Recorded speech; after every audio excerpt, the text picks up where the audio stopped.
Hola, bienvenidos una vez más a este canal que se refiere principalmente a clases. En esta ocasión vamos a ver un poco de lo que es la teoría de conjuntos. Y bueno, vamos a empezar por la definición un poquito, pues, digámoslo así, sencilla de lo que es un conjunto. Entonces, un conjunto es una colección de objetos, simplemente. Vamos a decir que cualquier conjunto va a ser una colección de objetos. Estos objetos pueden ser números, estos objetos pueden ser figuras geométricas, pueden ser palabras, pueden ser, vaya, cualquier objeto que se nos ocurra, lo podemos convertir una colección en un conjunto. También cabe destacar que, bueno, hay conjuntos como ciertos conjuntos de números o cierto conjunto de figuras o cierto conjunto de palabras que cumplen una característica y que los podemos poner, se dice, por comprensión escritos cuál es su característica, y entonces en base a eso sabremos cuál es el conjunto. Por ejemplo, el conjunto de todas las palabras en español que empiezan con la letra P. Entonces sabemos que hay muchos elementos, muchas palabras que empiezan con la letra P, y cada una de ellas será un elemento de este conjunto. A eso nos lleva a el siguiente concepto, que es elemento. El elemento de un conjunto pues va a ser aquel que pertenece a la colección. Básicamente los términos conjunto y elemento se entienden sin necesidad de tanta información sobre ellos. Un conjunto es una colección y los elementos, es decir, son aquellos objetos que pertenecen a ese conjunto. De ahí viene lo que es el concepto de subconjunto.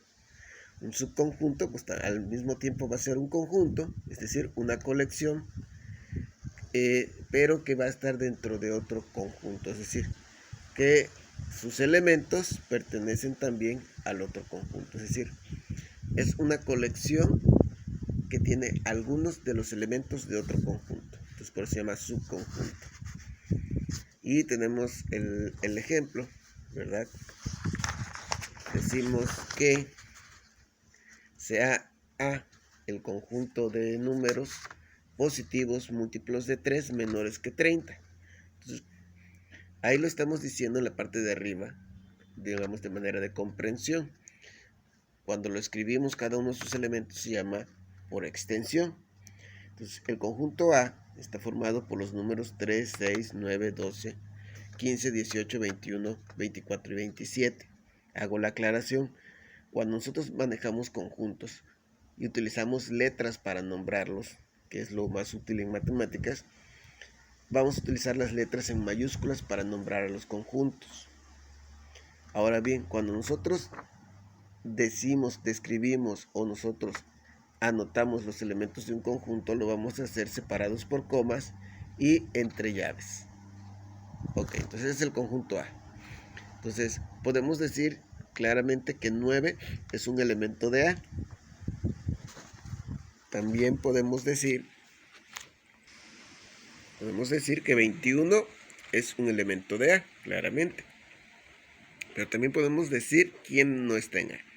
4 no es un elemento de A, porque 4 no cumple con la característica que estamos diciendo. Ahora, sea B el conjunto de los números positivos múltiplos de 6 menores que 30. Okay, entonces B estaría constituido por los elementos 6, 12, 18 y 24. Ese sería el conjunto B. Ahora bien, podemos observar que los elementos de B también aparecen en A. Es decir, tengo B con 6, en A aparece 6. En B aparece el 12 y en el conjunto A aparece el 12. En B aparece el 18, en A aparece el 18. En B aparece el 24 y en A también aparece el 24. Entonces, todos los elementos de B también están en A. Cuando todos los elementos de un conjunto pertenecen también a otro, entonces vamos a decir, en este caso, que es un subconjunto. Es decir, B es un subconjunto de A. y entonces lo denotamos de esta forma. Una B, una especie de C alargada, que es un símbolo de su conjunto, y los nombres de cada uno de ellos. Entonces B es su conjunto de A, así se anotaría. Ok, continuando. Dice, conjuntos ajenos. Bueno, ¿qué son los conjuntos ajenos? Pues son aquellos conjuntos que no comparten ningún elemento, ¿sí? Entonces, si tengo el conjunto C, constituido por los elementos 1, 3, 5, 7 y 9, y el conjunto D, constituido por los elementos 2, 4, 6, 8 y 10, vemos que en ninguno de los dos conjuntos se repite algún elemento. Por lo tanto, C y D son ajenos. El 1 no está en D, pero sí en C, el 3 no está en D, el 5 tampoco, el 7 tampoco y el 9 tampoco. Entonces, no aparece ninguno, entonces son ajenos. Unión de conjuntos. Dado dos conjuntos A y B, existe en ese momento otro conjunto llamado la unión de A y B. Está denotado de la forma A, una especie de U un poco larga, aunque aquí no se nota. B, que está formado por los elementos tanto de A como de B. ¿Sí? Entonces, A unión B. Si tenemos el conjunto A formado por 3, 4 y 7 y B formado 9, 8, 9 y 11, entonces la unión de A con B es el conjunto formado por 3, 4, 7, 8, 9 y 11. Obsérvense también esta nota. Si existiera algún elemento que fuera común a los dos, en la unión solo se va a considerar una sola vez. Ejemplo, tenemos el caso del conjunto C, formado por 2, 4 y 7, y el conjunto D, formado por 3, 4 y 5. En ambos se repite el 4. Cuando nosotros sacamos la unión de estos conjuntos, el 4 solamente se considerará una sola vez. Por eso, para este ejemplo, la unión de C con D es igual a 2, 3, 4, 5 y 7. Intersección de conjuntos. Dado dos conjuntos A y B, existe otro conjunto llamado intersección de A y B. Está denotado por A, una especie de U invertida, B, A intersección B. Y consiste en todos aquellos elementos que pertenecen tanto a un conjunto como al otro, es decir, tanto A como a B, al mismo tiempo. Ejemplo, si tenemos el conjunto A formado por el conjunto de elementos 3, 4, 5 y a B como el conjunto formado por los elementos 3, 4 y 6, vemos que se repiten en ambos 3 y 4. Entonces el conjunto de intersección estará formado por esos elementos. La intersección de A con B sería 3 y 4. Conjunto vacío. Existe un único conjunto, el cual carece de elementos, no tiene ningún elemento. A este le llamamos el conjunto vacío. Está denotado por una especie de O atravesada con una diagonal. Sean A el conjunto 3, 4 y 5 y B el conjunto 1, 2 y 6, entonces su intersección sería el conjunto que tiene los elementos tanto de uno como el otro. En este caso, como no existe, entonces ese conjunto no tiene elementos. Podemos decir que la intersección, para este caso en exclusivo, la intersección es igual al conjunto vacío, es decir, no existen elementos.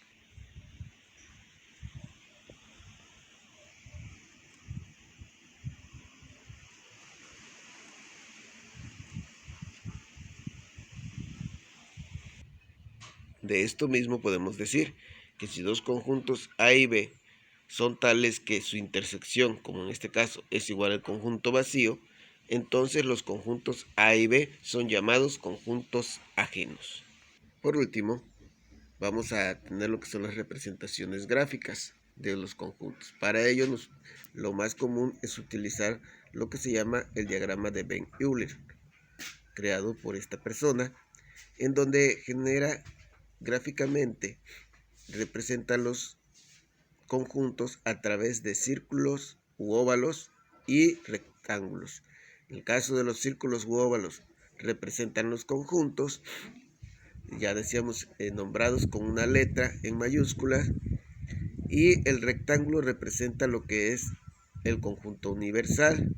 Ahora, ¿qué es el conjunto universal? Bueno, cuando nosotros hablamos de elementos, debemos descontextualizarlo. Es decir, si yo estoy hablando de 2, 4, 7, estamos hablando de números. No voy a mezclar letras con números, ¿sale? O si estoy hablando de palabras, las palabras que empiecen con P, las palabras que empiezan con Q, pues no estoy ocupando figuras. Entonces, si estoy hablando de un tipo de objetos, pues no voy a mezclarlos con otros, al menos que mi contexto así lo exija. Entonces, el conjunto universal pues va a ser un conjunto que es el más grande del que pueda yo tomar elementos para trabajarlos. Entonces, debemos contextualizarlos y entonces debemos de exigir o existir ese conjunto que sea un conjunto general, y a ese le vamos a llamar el conjunto universal, ¿sí? Bueno, entonces tenemos representación, sea A el conjunto 1, 3, 4, 5, sea B el conjunto 2, 4, 6, 7 y sea C el conjunto 2, 6, 8. Yo puedo representar A y B como conjuntos dentro de un rectángulo con óvalos. Ahí está, A tiene los elementos 1, 3, 4 y 5, B tiene los elementos 2, 4, 6 y 7. Ojo aquí,